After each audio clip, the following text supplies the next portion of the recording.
ആണവ വിഷയത്തിൽ അമേരിക്കയുമായി നേരിട്ട് ചർച്ചയ്ക്ക് തങ്ങളില്ലെന്ന് വ്യക്തമാക്കി ഇറാൻ പ്രസിഡന്റിൻ്റെ പ്രസ്താവന വന്നിരിക്കുന്നു.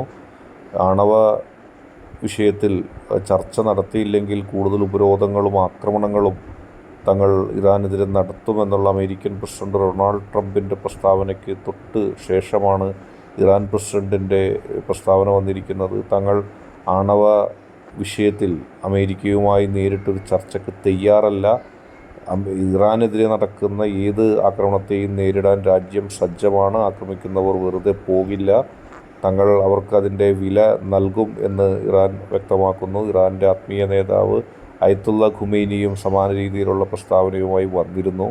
ഇപ്പോഴാണ് ഇറാൻ്റെ പ്രസിഡന്റ് നടത്തിയിരിക്കുന്നത്. തങ്ങൾ അമേരിക്കയുമായി ആണവ വിഷയത്തിൽ നേരിട്ട് യാതൊരു ചർച്ചയ്ക്കും തയ്യാറല്ല. വേണമെങ്കിൽ മധ്യസ്ഥ രാജ്യങ്ങളുമായി ചർച്ചയാകാം എന്ന് ഇറാൻ വ്യക്തമാക്കുന്നുണ്ട്.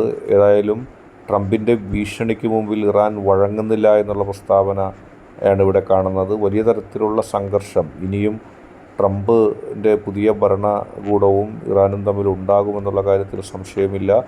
ഇറാനെതിരെ ഒരു പ്രത്യക്ഷ യുദ്ധത്തിന് അമേരിക്ക തയ്യാറാകുമോ എന്നുള്ളതാണ് ലോകം ഉറ്റുനോക്കുന്നത്. സംഘർഷഭരിതമാകുകയാണ് ഇറാൻ അമേരിക്ക ബന്ധം. ട്രംപിൻ്റെ വരവോടുകൂടി എന്ത് ട്രംപ് തീരുമാനിക്കും, അല്ലെങ്കിൽ ട്രംപിൻ്റെ നിലപാട് എന്തായിരിക്കും എന്നുള്ള ആശങ്ക ലോകത്തിനുണ്ട്. അതിനിടയിലാണ് ഈ പ്രസ്താവന വരുന്നത്. ഏതായാലും തങ്ങളുടെ രാജ്യത്തിൻ്റെ സുരക്ഷയ്ക്ക് തങ്ങൾക്ക് കഴിവുണ്ട്. അമേരിക്കയുടെ ഭയപ്പെടുത്തൽ സ്വീകരിക്കേണ്ട, അല്ലെങ്കിൽ അതിൽ വഴങ്ങേണ്ട എന്നുള്ള തീരുമാനവുമായി ഇറാൻ മുന്നോട്ട് പോകുമ്പോൾ പശ്ചിമേഷ്യ മുഴുവനും സംഘർഷഭരിതമാകുകയാണ്.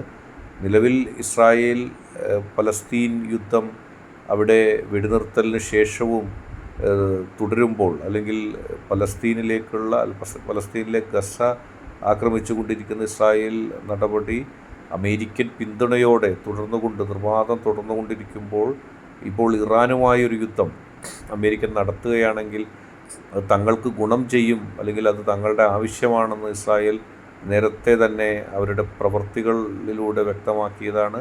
ഇപ്പോൾ ഇസ്രായേലിൻ്റെ പ്രതീക്ഷ വർദ്ധിപ്പിക്കുന്ന തരത്തിൽ ഇറാനുമായി അമേരിക്ക കൊമ്പ് കോർക്കുകയാണ്. പക്ഷേ ഒരു പ്രത്യക്ഷ യുദ്ധത്തിലേക്ക് അത് വരുമോ എന്നുള്ള കാര്യം നമുക്കിപ്പോൾ പറയാൻ കഴിയില്ല. കാരണം അതൊരു മൂന്നാം ലോക മഹായുദ്ധമായി മാറിയാലും അത്ഭുതപ്പെടാനില്ല. പ്രത്യേകിച്ച് ഇറാൻ റഷ്യ ബന്ധവും ചൈന ബന്ധവുമൊക്കെ വലിയ തരത്തിലുള്ള സംഘർഷങ്ങളിലേക്ക് പോകും. അമേരിക്കയ്ക്ക് ഇപ്പോൾ ഇസ്രായേലിന് വേണ്ടി അത്തരമൊരു യുദ്ധത്തിൽ ഇറങ്ങി പുറപ്പെടാനുള്ള സാഹചര്യമുണ്ടോ എന്നുള്ളത് നാം കാത്തിരുന്ന് കാണേണ്ടി വരും. ഏതായാലും ആണവ വിഷയത്തിൽ അമേരിക്കയുമായി നേരിട്ട് തങ്ങളൊരു ചർച്ചയ്ക്കില്ല എന്നുള്ളത് ഇറാൻ വ്യക്തമാക്കുന്നു. കൂടുതൽ വിദേശ വാർത്തകൾക്കായി ഈ ചാനൽ സബ്സ്ക്രൈബ് ചെയ്യുക.